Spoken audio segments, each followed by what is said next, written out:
The LA Times had a glaring headline Monday: Make America California Again?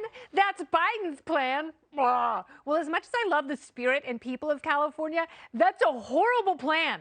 There is a reason a record number of people are leaving California for states like Texas, Arizona, and Tennessee, because taxes are too damn high and the politicians are as corrupt as they are incompetent, and the housing laws are so prohibitive, the market is unnaturally high. So guess what that also creates? A giant homeless population. California has a whopping 151,000 hobos, and that number is expected to shoot up by 86% in the next 4 years. And that is a lot of street feces. If the bureaucratic do-gooders would build actual housing people on the street could move into, it would help immensely. But zoning laws only allow for mostly single-family homes in California. Those cost about $650,000 a piece to build, and the homeless measures that have passed have resulted in delays and a dearth of new construction. The pandemic has only worsened the crisis, and that's one of many reasons California's overquaffed governor will most likely face recall in the spring.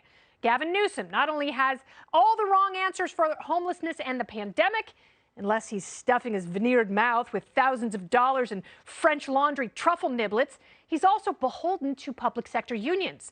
These public unions spend about $1 billion a year in the state, and they don't just have a stranglehold on politicians and policy, they have a death grip. They're essentially writing laws that directly benefit them thanks to the majority of politicians in their pockets.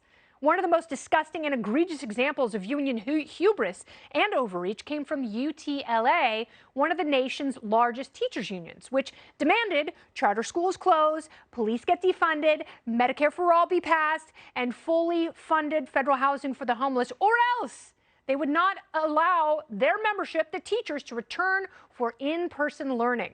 That is California in a nutshell.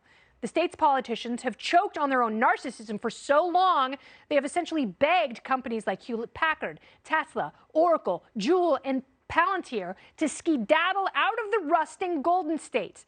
California is riddled with political failures, and Texas is by far the biggest beneficiary of the exodus.